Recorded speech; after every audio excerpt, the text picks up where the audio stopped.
합니다. 이 기간 동안에 내게 있는 감사의 조건을 깊이 묵상하는 그런 시간들이 되시기를 바랍니다. 일본인 의사 있어요. 이무라 가즈키오라고 하는 이 의사가 31세의 젊은 나이로 생을 마감했습니다. 그가 암으로 투병 생활을 했고요. 얼마 남지 않은 자신의 생명을 생각하면서 다음과 같은 글을 썼습니다. 왜 모두 기뻐하지 않을까? 당연하다는 사실들, 아버지가 계시고 어머니가 계시고 손이 2개고 다리가 2, 가고 싶은 곳을 자기 마음대로 갈 수 있고 자기 발로 가고 손을 뻗어 무엇이든지 잡을 수 있다. 소리가 들린다. 또 목소리가 나온다. 그보다 더한 행복이 어디 있을까? 그러나 아무도 당연한 사실들을 기뻐하지 않는다. 당연한 걸 하면서 웃어버린다. 새끼를 먹으며 밤이 되면 편히 잠들 수 있고 그래서 아침이 오고 바람을 실컷 들이마실 수도 있고 웃다가 울다가 고함치다 뛰어다니다가 그렇게 할 수 있는 모두가 다 당연한 일. 그렇게 멋진 걸 아무도 기뻐할 줄 모른다. 고마움을 아는 이는 오직 그것을 잃어버린 사람들 뿐이다. 왜 그럴까? 여러분, 우리가 당연하다고 생각하는 그것들은 결코 당연한 것이 아닙니다. 하나님께서 허락하신 복이요 감사의 제목이죠. 말하는 것, 걷는 것, 먹는 것, 배설하는 것, 또 만나는 것, 일하는 것. 이 모든 것들이 이런 일상적이고 평범한 삶 자체가 기적이고 감사의 조건인 것입니다. 여러분, 우리도 오늘 이 시간에 건강하게 살아서 이 자리에 있는 것만으로도 무한 감사를 고백하시는 저와 여러분 되시기를 주님의 이름으로 축원합니다. 이보다 더한 감사는 아마 없을 겁니다. 저는 몇 주 동안 계속해서 잔상이 남아있어요. 그래서 영화배우, 한 영화배우의 그 죽음을 너무 어이없이 죽어서 차를 탈 때마다 계속적으로 생각이 들어요. 그래서 요즘 악에는 더욱더 살아있음에 더 감사하게 되는 그런 시간들이 아닌가 싶어요.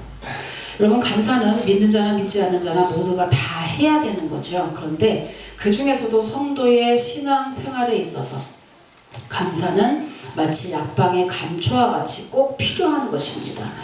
한약에 있어서 감초란 것은 단지 그 맛을 달게 하는 것에만 사용되는 게 아니라 해독작용 성분도 들어있어서 독성을 완화하기도 하고 또 스테로이드 성분도 들어있어서 여러가지의 한약 재료들을 시너지 효과를 가져오기도 한다고 합니다. 그야말로 없어서는 안 되는, 한약에 있어서 없어서는 안 되는 재료라고 합니다. 신앙생활도 그 감초와 마찬가지로 모든 행위 가운데 감사가 더해지지 않는다면 기쁨과 자원함이 사라지고 또 더 나아가서는요, 우리가 기뻐하지 않는, 주님의 기뻐하지 않는 사람이 될 수도 있다는 사실이에요. 하나님께서 우리에게 베풀어 주시는 가장 크고 중요한 은혜가 바로 구원의 은혜인 것처럼 우리 사람이 그 하나님께 마땅히 나타내야 할 가장 기본적이고 필수적인 그 반응이 곧 감사라고 하는 것입니다. 오늘 본문을 통해서 우리의 모든 행위에 한 감사가 더해지는 복이 있으시기를 주님의 이름으로 다시 한번 축복합니다. 자, 오늘 본문은요, 내 백성들아 들을지어다, 이렇게 이스라엘 백성들을 부르시면서 시작을 하고 있습니다. 자, 먼저 여러분 7절 한번 읽을게요. 7절 읽겠습니다. 여러분 읽으세요. 시작. 내 백성아 들을지어다. 내가 하나님이라 이스라엘아 내가 너희를 지켜주리라. 나는 하나님이고 너희 하나님이라. 네, 그리고 8절도 한번 읽어보세요. 시작. 나는 내 죄물 때문에 너를 청하지 아니하리니 내 번제가 항상 내 앞에 있으리로다. 네, 지금 내 백성들아 그러면서 하나님 이스라엘 백성들을 부르는 것으로 시작을 하면서 내용인즉 7절과 8절의 내용이 뭐냐면은요, 하나님의 백성들에게 제사에 관해서 언급을 하고 있는데 한마디로 네 제사에 대해서, 특히 재물에 대해서 내가 책망하지 않겠다라고 지금 말씀을 하고 계세요. 오늘 여기 7절 8절에 있는 내용은요, 어쩌면 많은 사람들이 오해하고 있는 내용일 수도 있어요.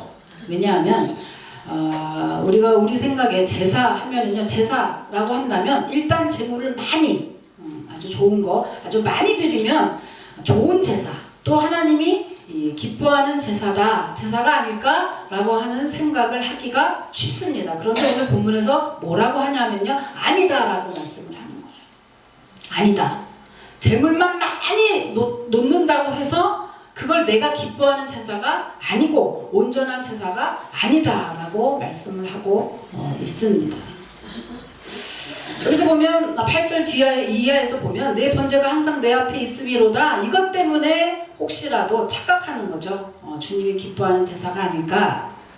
여러분, 이스라엘 백성들이 재물의 양이나 횟수로는 책망할 것이 없다는 내용이에요. 제사를 드릴 때는 언제나 재물을 놓지요. 그런데 그 재물의 양이나 그 횟수나 이런 것 가지고 가늠할 수 없다. 예를 들면 그 제사상에 지금 재물이 있는데 그 재물이 항상 재단에 있다는 얘기인 걸 보니, 이스라엘 백성들이 제사를 빼먹지 않고 드렸구나 라고 하는 사실을 인지하게 돼요.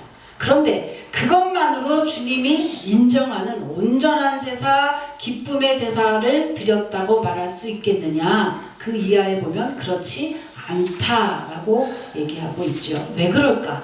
왜 재물만으로는 기뻐하는 제사가 될 수 없을까? 10절 이하에 그 내용이 나와 있어요. 자, 10절부터 12절까지 또 여러분 읽겠습니다. 시작. 이는 산의 짐승들과 세상의 가축이가 내 것이며 산의 모든 새들로 내가 하는 것이며 그의 짐승도 내 것이니라. 내가 백성으로 내게 얘기할 것은 세계와 거기에 충만한 것이 내 것이니라. 네, 이거 보니까 이유인즉 뭐냐면요, 하나님이 왜 재물이 그냥 있고 많이 있고 늘 있는데도 기뻐하지 않느냐 하면 그 이유가 나와 있어요. 그 이유가 뭐라 그러냐면, 살림의 짐승들과 가축 그리고 산의 모든 새들과 들의 짐승들, 모든 짐승들, 재물에 사용되는 모든 동물들이 애당초 하나님의 소유였기 때문이라고 말씀하고 있어요.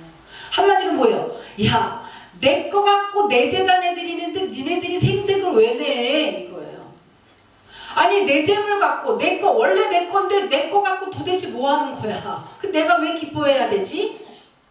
그게 그렇게 생색낼 일이야? 원래 내 거잖아. 내가 전혀 모른다든지 전혀 내 것이 아닌 걸 가지고 나한테 바치면 내가 감사하겠는데 그게 아니잖아. 원래 내 거잖아 라고 말씀하시는 거예요. 그러니까 하나님 말씀을 들어보니까 맞아요. 맞는 얘기네. 그죠? 맞아요. 자, 그러면 궁금증이 하나 생겨요. 그럼 하나님은 왜 우리에게 제사를 받으실까? 우리는 하나님 거 아닌 걸로는 드릴 수가 없는데요. 그런데 그럼 하나님은 그럼 왜 제사를 받으시는 걸까요? 라고 묻는다면, 혹시 제물은 안 받으실지 모르지만 제물의 피를 드시려고? 이런 의문의 얘기가 이제 13절 이하에 또 나오는데요. 피를 드시려고? 자, 이 부분에서 피? 뭐래? 잠깐 구약시대의 제사를 설명드려야만 또 이해가 될 것 같아요. 예수님이 오시기 전 구약시대에는요, 하나님의 택한 자를 구원하는, 지금 우리가 예수님을 믿어서 구원을 받습니다만은 구약시대에 아직 예수님이 오시기 전에는요, 하나님이 구원하는 방식이 있었어요. 그것은 바로 뭐냐? 제사를 통해서 하나님이 구원을 하시는데, 제사를 드릴 때 꼭 규칙이 하나 있었어요. 뭐냐? 동물의 피의 제사를 드려라. 이 피의 제사를 드려야만 그 피를 흘릴 때에 우리 인간의 너희의 죄가 사해지느니라. 그래서 구원함을 받을 수 있었거든요. 자, 히브리서 9장 27절 나옵니다. 한번 읽으세요. 히브리서 9장 27절 시작. 그러므로 하나님의 것들의 이름으로서 전하여야 할 필요가 있었으나 하나님의 그것들을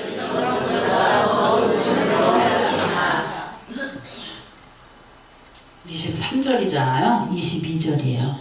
22절 이렇게 오류가 날 수 있어요. 내가 잘못했는지 방송국에서 잘못했는지 까봐야지 알겠어요. 히브리서 9장 22절입니다. 율법을 쫓아 거의 모든 물건이 피로써 정결케 되나니 피 흘림이 없은즉 사함이 없느니라, 이 말씀이었어요. 자, 피 흘림이 없은즉 사함이 없다라고 하는 그 약속의 근거에서 제사는 반드시 동물의 피가 흘려져야 죄사함을 받고요. 그 말씀의 근거에서 예수님이 이 땅에 오셔서 이 땅에 오셔가지고 십자가에 못 박혀 돌아가실 때 물과 피를 다 흘림으로 우리의 죄가 사해졌다는 것을 믿으면 구원을 받게 되는 것이다는 것이에요. 이런 하나님의 약속의 명령이 근거하고 있기 때문에 오늘 이 말씀이 지금 나오고 있는 거예요. 자, 제사를 드려요. 그런데 다 내 것 갖고 제사 왜 드리냐? 그것만으로는 온전한 제사가 못 된다. 꼭 필요한 게 따로 있다라고 얘기를 하는 거예요. 아, 그러면 하나님 제사를 왜 받으세요? 피를 혹시 드시려고? 13절에 아니야 라고 대답을 하세요. 자, 13절 한번 읽어보세요. 13절 시작. 내가 수소의 고기를 먹으며 염소의 피를 마시느냐?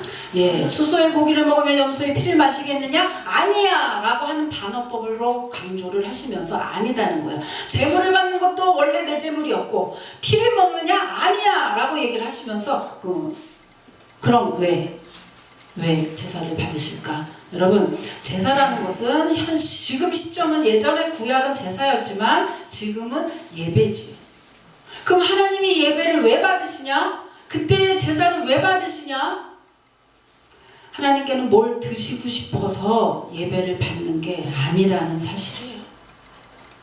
결론적으로 말하면 제사란 사람이 하나님께 부족한 그 무엇인가를 채워드리려고 하는 그런 행위가 결코 아니라는 사실입니다. 부족해서 우리에게 받으실 게 있겠습니까? 그죠? 여러분, 제물이 제사의 필수 요소 중에 하나이기는 한데 그것만으로 다 되는 게 아니라면 그러면 그 제사를 온전하게 하기 위해서 더해져야 할 가장 중요한 요소는 과연 무엇일까? 과연 뭘 첨가하면 하나님이 기뻐받는 예배, 온전한 예배라고 할 수 있을까? 14절에 답이 나와 있습니다. 자, 14절 한번 읽을게요. 시작. 감사로 하나님께 제사를 드리며 지존하신 이에게 내 소원을 갚아라. 네, 감사로 하나님께 제사를 드리고 지존하신 이에게 내 소원을 갚아라. 에서 답은 감사로 하나님께 제사를 드리는 것입니다. 여러분, 제사를 드리되 예배를 드리되 감사의 마음과 함께, 바꿔 말하면 하나님께 제사를 드릴 때에는 반드시 감사한 마음과 함께 드려야 한다는 것입니다. 그래서 앞에서 바쳤던 그 짐승이라는 구체적인 제물에 감사라고 하는 우리의 마음의 제물이 합쳐짐으로 비로소 온전한 제사가 된다는 그런 뜻입니다.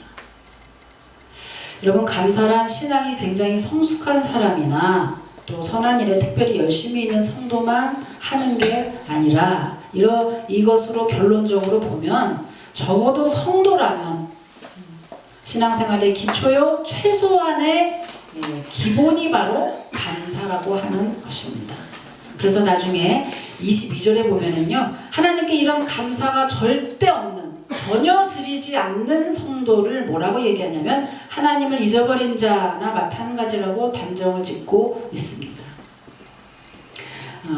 제사, 즉 예배는요, 하나님을 지존하신 분으로 모시는 행위예요.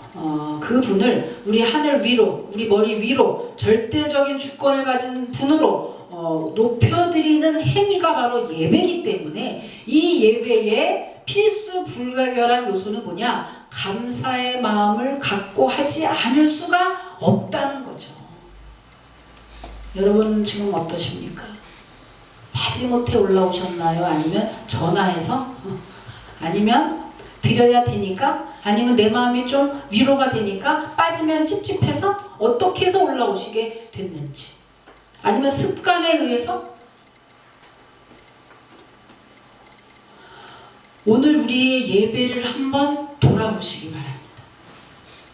나의 예배는 항상 어떻게 되어가고 있지? 한번 돌아보시기 바라요. 오늘 아주 놀라운 것은 뭐냐? 예배를 드릴 때에 감사의 마음을 더한다면 이러이러한 복이 기다리고 있고, 예배를 드릴 때에 예배는 있어. 항상 제사를 드려 항상 예배는 매일 빠지지 않고 올라오지만 감사가 없을 때 어떻게 되는지, 처음에 예배 제사는 같이 드리는 것 같으나 쫙 갈라지는 엄청난 벌어지는 결과가 초래가 되고 있더라 라고 하는 것, 여러분 굉장히 중요한 말씀이에요. 오늘 이 시간에 우리 예배를 드릴 때 참 억지로 올라왔다 할지라도 이 시간 예배를 드리면서 점점 그죠? 억지로가 아닌 참으로 감사, 나에게 있는 모든 조건에 감사하고 살아있는 것만으로도 감사하고 하나님께 예배할 수 있도록 이 자리에 있는 것만으로도 감사하는 저와 여러분 되시기를 주님의 이름으로 축원합니다. 감사합시다. 감사합시다. 네, 감사해요.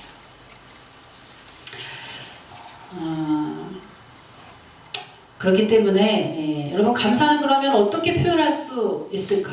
하나님 정말 감사합니다. 네, 저 만들어주시고 지금도 살게 해주시고 이렇게 한 거 참 감사합니다. 그러면 그 감사를 어떻게 그럼 표현할 수 있을까요? 내가 온전한 제사를 드리고 싶어요. 그러면 감사를 어떻게 표현할 수 있겠습니까? 그것은 여러 가지로 표현할 수 있는데요. 먼저는 인간에게 있어서 제2의 생명이라고 불리우는 게 있습니다. 그게 뭘까요? 물질입니다. 물질의 감사가 있어요. 우리 교회가 막 시작한 지 1년쯤 되었을 때, 그때 우리 교인이 8명, 10명이었죠. 그때 우리는 전 교인이 추수감사절에 매일매일 참 살게 해주시니 감사합니다 이런 고백으로 한 사람당 다 돼지저금통을 사가지고요. 벌써 그게 추억이 됐어요. 그래가지고 돼지저금통을 다 사가지고 매일매일 1,000원씩 거기에 저금을 했어요. 그래서 1년은 365일이니까 36만 5천 원이 되죠. 그래서 그것을 매일매일 1,000원씩 모아가지고 추수감사절에 그것을 목을 닦아가지고 하나님께 이제 드리는 걸로.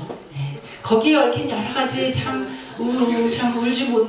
웃지 못할 간증거리도 있습니다만은, 그때 그렇게 하기로 결단을 하고 우리가 그렇게 드린 적이 있어요. 그때 물론 실천에 옮기신 분도 있고 하다가 중단에 못하신 분도 계시지만은 얼마나 참 귀하지 않습니까? 그런데 이번 추수감사절에도 어김없이 또 그것을 또 계속적으로, 저도 지금 계속 그거를 실천하고 있어요. 여러분 제가 알려드릴까요? 돼지는요 밑을 따요. 밑에를 딱 따가지고 테이프를 딱 붙여놓으면 계속 쓸 수 있어요. 저는 그렇게 해서 계속 쓰고 있는데 해보려고 이제 지금 하고 있는데, 아무튼 이번 추수감사절에도 어김없이 그것을 한다고 동전을 잔뜩 가지고 오신 분을 제가 봤습니다. 저번 주에.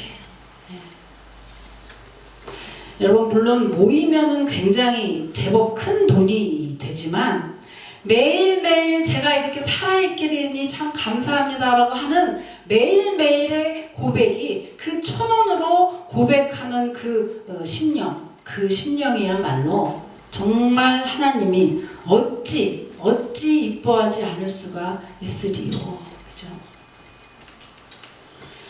근데 여러분 물질만이 감사의 표현은 아닙니다. 예배를 사모하는 심령으로 또 청소하고 또 밥을 하면서, 그죠? 시간으로, 몸으로, 또 혹은 찬양으로, 혹은 율동으로 하나님께 감사의 이런저런 모습으로 드릴 수가 있습니다. 그래서 성경에서도 범사에 감사하라, 데살로니가 전서 5장 18절에 이렇게 말씀을 하고 있는데, 이것이 너희를 향한 하나님의 뜻이라고 말씀을 하는 거죠. 우리는 흔히 하나님의 뜻이 무엇인지 늘 궁금해하지만 성경에서 이것이 하나님의 뜻이야 라고 정확히 말해준 거는 요 구절밖에 없어요. 그런 의미에서 한번 읽어볼게요. 데살로니가 전서 5장 16절부터 18절까지입니다. 자, 나왔죠? 네. 읽으세요. 시작. 항상 기뻐하라. 쉬지 말고 기도하라. 범사에 감사하라. 이것이 그리스도 예수 안에서 너희를 범사에 감사하는 게 하나님의 뜻이라고 하는 겁니다. 아니요, 저는 감사할 게 없어요 라고 말할 인간이, 피조물이 누구가 있겠습니까? 자, 그래서 한번 따라해 보시기 바랍니다. 감사는 하나님께 온전한 예배를 드리기 위한 필수 요소입니다. 한 주간 동안 꼭 기억하시기 바랍니다. 여러분, 몸만 올라와서 내가 시간을 들여서 이 시간에 예배 왔잖아요. 왔으니까 됐죠? 이 추운데 내가 왔잖아요. 내가 여행 안 가고 왔잖아요. 내가 이거 다 취소하고 왔잖아요. 왔으면 됐잖아요. 가 아니라 감사하면서 드릴 때에 그 예배가, 그 제사가 온전한 제사로 하나님이 기뻐 받으신다는 사실을 여러분 꼭 기억하시기 바랍니다. 두 번째 감사는요, 하나님께로부터 더 큰 복을 받게 해주는 필수 조건입니다. 여러분 16절 한번 읽어볼게요. 16절 시작. 아멘에는 하나님이 이르시되 내가 어찌하여 내 율례를 전하며 내 언약을 내 입에 두느냐. 내 입에 두느냐. 16절에 보면 하나님께서 악인에 대해서 책망하고 계시는데요. 두느냐 한 걸 보니까 악인이 불신자가 아니에요. 세상 사람이 아니라고요. 누구예요? 율법도 알고 언약도 알고 하나님도 아는 백성, 하나님의 백성이었다는 사실이에요. 아이고, 지금으로 말하면 뭡니까? 예수님을 믿는 저와 여러분이 이 악인이라고 지금 하나님이 아주 그냥 저주를 퍼붓고 있는 거죠. 내가 너를 찢으리라, 내가 너를 건지지 않아주리라, 이렇게 저주를 하고 있어요. 아니 어떻게 해서 이렇게 됐을까? 여러분, 하나님이 우리 성도를, 하나님의 자녀인 우리를 얼마나 사랑하시는지, 너를 낳은 네 어미는 혹시라도 너를 버릴 수 있어도 나는 너를 손바닥에 새겨서 기억하고, 그죠? 내가 너와 함께 하리라. 제가 고난 가운데 있을 때 얼마나 그 말씀을 읽고 또 읽고 울고 불고 했는지 몰라요. 왜냐하면 우리 엄마는 나를 버리고 갔거든요. 우리 아버지도 나를 버렸고, 부모는 다 나를 버렸지만 우리 하나님은 절대 안 버린다는 말씀이 꼭, 그 말씀을 제가 십수년을 껴안고 울며 불며, 우리 하나님은 그렇게 우리를 절대 잊지 않고 우리를 끝까지 책임져 주실 정도로 우리를 너무나 사랑하시는 분인데, 아니 이게 어떻게 된 거예요? 그 사랑하는 자녀에게 내가 너를 건져주지 않으리라, 내가 너를 찢으리라, 이렇게 저주의 말씀을 퍼붓는 이유가 과연 뭘까? 뭘 그렇게 잘못해서 그랬을까? 뭘 잘못했냐 하면은요, 17절부터 21절까지 내용에 나와 있어요. 뭘 그렇게 잘못했는지. 자, 17절부터 21절까지 한번 읽어볼까요? 시작. 내가 교훈을 미워하고 내 말을 내 입으로 던지며 모독을 본즉 그와 연합하고 하나님의 자들과 불효하며 내 일을 아니게 되어주고 내 여로 버릇을 꾸미며 앉아서 내 형제를 모독하며 내 어머니의 아들을 미워하는도다. 21절도 읽어야 되는데 시작. 내가 이 일을 행하여도 내가 잠잠하였더니 내가 나를 달라 같은 줄로 생각하였도다. 그러나 내가 나를 책망하여 내 죄를 내 눈앞에 낱낱이 드러내리라 하시는도다. 아멘. 이 모든 악행 때문에 더 분한 거 있어요. 여러분, 더 분한 거 있죠. 알면서 안 할 때 더 분해요. 몰라서 못한 것보다 알면서 안 할 때 더 분하잖아요. 하나님 딱 그 심정이에요. 알면서 안 하고 있는 거예요. 율법도 알아요. 언약도 알아요. 하나님 사랑도 알아요. 하나님도 알아요. 그런데 어때요? 모든 악행을 다 보란듯이, 절대 보란듯이 이율배반적인 삶을 살아가고 있는 이 하나님의 자녀, 이 성도를 볼 때 하나님이 불이 난 거죠. 노발대발하면서 지금 화가 나셨어요. 그런데 이 백성들이 이렇게 하고 있는 이유를 22절에서 얘기하고 있어요. 이들이 이런 악행을 행할 수 있는 거, 이렇게까지 하나님을 잊어먹은 거, 하나님이 있는데도 이런 악행을 행할 수 있는 것은 과연 뭐 때문일까? 22절에서 그 답을 얘기하고 있습니다. 한번 읽어볼게요. 22절 시작. 하나님을 잊어버린 너희여 이제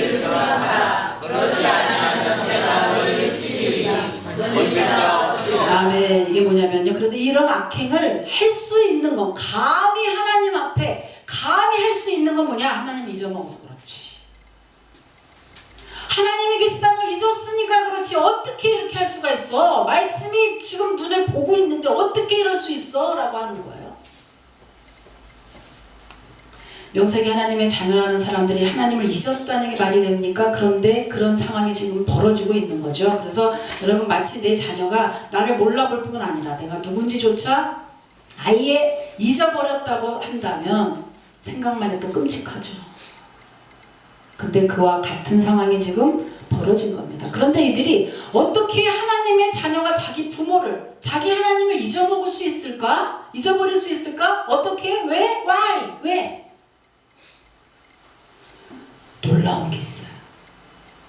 23절에 나옵니다. 23절. 자, 읽을게요. 시작. 감사로 제사를 드리는 자가 나를 영화롭게 하나니 그의 행위를 보게 하는 자에게 내가 하나님의 구원을 보이리라. 결론적으로 뭐냐면요, 이들이 이렇게 할 수 있었던 것이 감사의 제사를 드리지 않으므로 이들은 점점 하나님을 잊어먹게 됐고,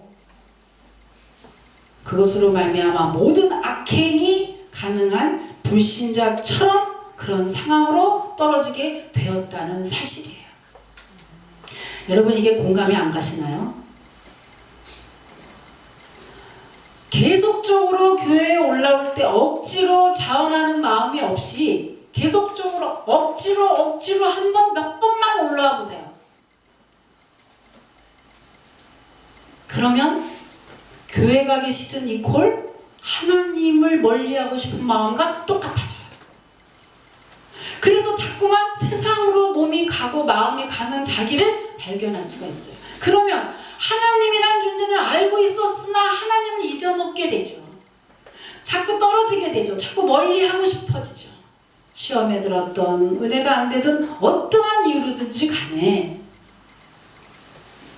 그러면서 점점 세상에 있는 유혹의 문화와 세상에 있는 더 쾌락의 문화와 그 하나님, 그 지루하고 짜증나고 하는 그것을 피해갈 수 있는 다른 것을 찾게 되는데, 그러면서 동시에 하나님을 잊어먹은 사람처럼 되면서 모든 악행이 가능해지고, 이 악행을 하면 할수록 하나님은 점점 더 저주를 퍼붓게 되는, 그래서 악순환이 이루어지는 그런 일이 벌어지게 되는 거예요. 감사의 예배가 없는 사람. 여러분, 정말 무서운 얘기죠, 그죠? 감사 하나만 안 했을 뿐인데 이렇게 결과가 엄청난 결과로 온다는 사실이에요. 창세기 보면요, 가인과 아벨의 제사에 이런 같은 내용이 나오고 있어요. 차라리 예배를 드리지 말걸. 예배를 드렸다가, 그죠? 제사를 드리다가 시험에 들어서 사람을 죽여버리고 마는 같은 내용이에요. 여러분, 감사가 없는 제사를 드릴 때, 반면에 여러분, 감사의 제사를 드려. 뭐 횟수도 중요하지만, 그러나 횟수가 중요한 게 아니고, 뭐 제물의 양도 중요하지만 양이 중요한 게 아니라 감사의 제사를 드릴 때, 23절 하반절에 보면은요, 여기 나와서 감사로 제사를 드린 자가 나를 영화롭게 하나니 그의 행위를 옳게 하는 자. 다 같은 말이에요. 행위를 옳게 하는 자, 어떤 사람? 감사로 하나님께 영광을 돌리는 자. 이런 사람에게, 이런 사람들은 뭐라 그랬어요? 내가 하나님의 구원을 보이리라 그랬거든요. 여러분, 여기서 말하는 구원은요, 예수 믿어서 천국 가는 죄로부터의 구원이 아니에요.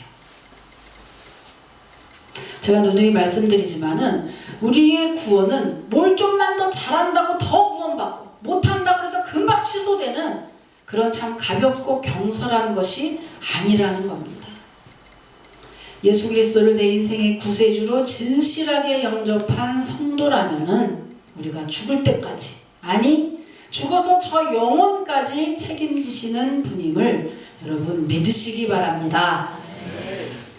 그래서 우리가 감사의 제사를 꼭 드려야 되는 이유는요, 이 최고의 구원의 은혜를 받았기 때문에 참 결과적으로 수반되는 반응인 거죠.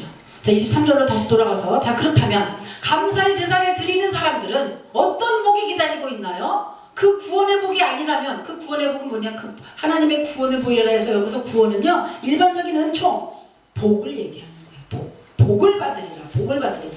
그럼 구체적으로 어떤 복인가요? 15절을 한번 읽어볼게요. 15절 시작.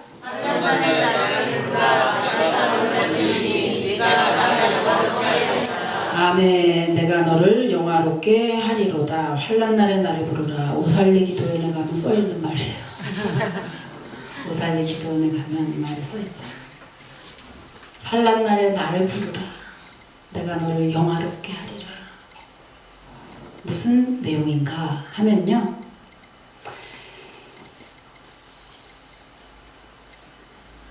더 큰 복, 더 큰 감사할 수 있는 조건, 지속적으로 내가 너에게 복을 주리라고 하는 하나님의 약속이에요. 여러분, 어린 꼬마가 맛있는 과자를 먹고 있어요. 그런데 그 꼬마가 먹고 있는 과자를 양심에 털나지 않는 이상은 뺏어먹는 어른이 없어요. 그런데 뺏어먹는 어른이 하나 있어요. 누구냐? 뒷짐 딱지고 그 과자보다 더 좋은, 돈인지 모르지만 사탕인지 모르지만 뭔지는 모르지만 그 과자보다 더 좋은 거를 줄 수 있는 사람은 뒷짐 딱지고 감춰놓고 과자 한번 줘봐. 아, 일부러 달라고 그러죠. 아, 한 개만 줘봐. 주나 안 주나 볼까? 아, 계속적으로 막 계속 요구합니다. 그 애는 막 그 과자 한 봉지에 얼마나 머리를 때리는지 이걸 줘야 말아, 이거 줘야지만 내가 될 텐데 안 주면서 나를 미워할 것 같고 막 그 애기가 그 과자 한 봉다리에 여러 가지, 근데 계속적으로 요구하죠. 아, 줘봐. 한 입만. 자, 주나 안 주나 볼까? 계속 요구합니다. 어떤 사람이? 뒤에 더 좋은 걸 숨기고 있는 사람은 더 강력하게 요구를 해요. 달라고. 왜? 더 좋은 거 줄 거니까. 여러분, 딱 이거예요. 많은 새성도들은 교회에서 왜 돈을 내라 그래? 라고 얘기해서 저는 절대로 돈을 내라고 얘기하지 않습니다. 그러나 하나님의 심정이 이 심정이라는 것만 말씀을 드려요. 자신 있으니까 자꾸 얘기하는 거예요. 시간 좀 줘, 돈 좀 줘, 몸 좀 줘, 마음 좀 줘봐. 내가 줄 거니까 라는 하나님의 확실한 예비하신 축복이 있기 때문에 자꾸만 얘기하는데, 그거를 얼마나 줄까 말까 뭐가 이득이지? 뭐가 이득이야? 아니야, 이거 다 해봤잖아요. 그죠? 아직 오지도 않은 돈 갖고도 또 계산해. 와, 어느 정도냐? 야, 로또 맞은 거 한번 계산해봤거든요. 와, 근데 되지도 않았는데 머리가 복잡해. 막 머리에 쥐가 나. 아, 만약에 1억이 되면 1억 다. 야, 여러분 다 해보셨죠? 되지도 않은 일 갖고도 머리에 쥐가 나. 얼마나 인색한지. 그래놓고 주여 주여 주여, 천국뿐만 아니라 주여 주여 주여 주여 주여 하는데 1억만 딱 생겨도 머리가 복잡해. 가만있어 봐 11조 얼마지? 가만있어 봐. 계산기를 딱 들여서 어떻게든지 내리려고, 어떻게든지 내리고, 주여. 야, 이 모순된, 아까 쭉 얘기한 게 뭐예요? 하나님이 야, 지사해. 어차피 내 거 갖고 하는 거고 받고 싶지도 않아. 나 먹고 싶지도 않아. 하지마! 이런 얘기잖아요. 지금 오늘 뭐래요? 그러면서 너 좋으려고 하는 거지. 너 주려고 하는 거지. 너 좋으려고 하는 거야. 야, 뭘 자꾸만 그래. 그래가지고 했는데 걔가 계속 안 주면 어때요? 어때요? 여러분 어떠세요? 얄미워요. 얄미워서 안 줍니까? 그래도 이제 여러분 꼭 기억해야 될 게 있어요. 결국은 그 과자를 받아 먹어야 말아요. 왜냐면 걔는 막 울어요. 하나 주고. 어이구 그랬죠. 하나만 더 줘봐. 또 그래요. 울 때까지 달라고 그래. 얼마나 웃으면서 뭐야. 결국은 주죠. 여러분 꼭 기억해야 돼. 과자를 줘서 돈을 주는 겁니까? 돈을 주고 싶어서 일부러 과자 뺏은 거잖아요. 아니 그거를 생각해 보시라니까. 자기도 그러면서 왜? 하나님이 그 마음이다. 그 과자 없어도 충분해요. 일부러 달라고 하는 그 마음. 여러분, 감사의 제사, 여러분의 시간, 몸, 그죠? 주일날마다 올라오는 이 모든 행위들은요, 하나님이 좋으려고 하는 거 아니에요. 더 구원받는 것도 아니에요. 여러분이 복받게 하기 위해서, 여러분이 지속적인 복을 받게 하기 위한 하나님의 축복의 통로인 것을 여러분 꼭 기억하시기 바랍니다. 아멘. 네, 그런 거예요. 유명한 설교자 찰스 스펠전 목사님이 이런 말을 남겼어요. 캄캄한 밤하늘에도 자세히 보면 별빛이 보일 것이다. 별빛을 보고 감사하는 이에게 달빛을 주시고, 달빛을 보고 감사하는 사람에게는 햇빛을 주시고, 햇빛을 보고 감사하는 자에게는 달빛도 햇빛도 필요 없는 영원한 천국의 빛을 주신다. 정말 그렇죠. 아무래도 인생 주위의 모든 것이 캄캄하게만 보이는 밤중 같은 상황에서도 자세히 살펴보면요, 별빛 같은 감사의 기도 제목이 반드시 있습니다. 그 작은 감사의 제목을 찾아내기 시작을 하면 하나님께서는 그런 성도에게 끝내 천국의 빛까지 베풀어 주시는 것입니다. 마지막 예화를 하나 보고 예배를 마치고 이제 세례식을 하겠습니다. 어떤 착한 사람이 죽은 후에 하늘나라에 갔대요. 그런데 천사가 뭔가를 계속 열심히 포장을 하고 있는 거예요. 그래서 그 사람이 물어봤어요. 아이고 천사님, 뭘 그렇게 포장하고 계세요? 했더니 천사가 예, 행복을 포장 중에 있어요.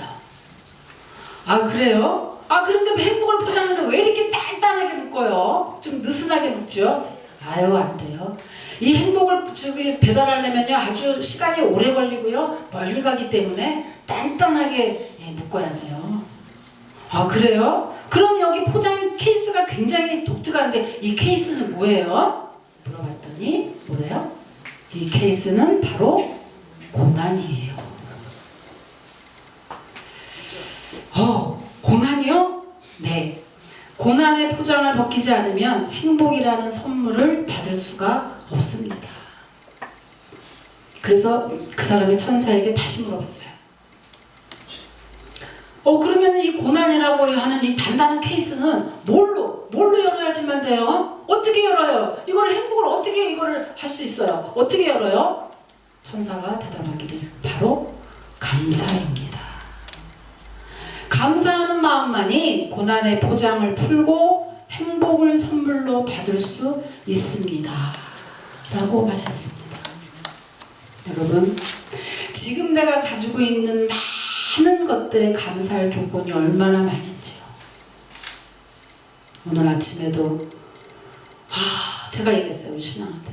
제일 먼저 와가지고 서류 사고 뭐 사고 뭐 하고 다 하면서 순간 여보, 언제쯤 되면은 내가 제일 마지막에 올까?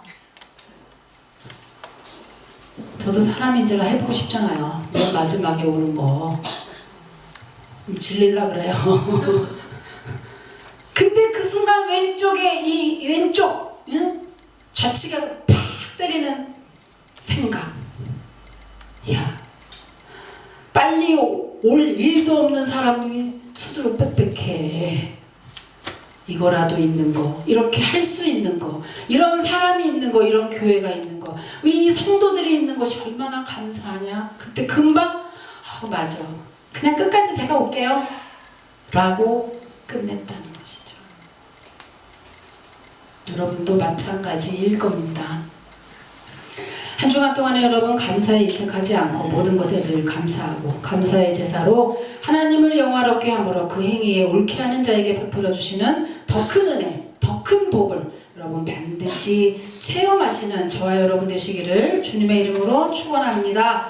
하나님 감사합니다.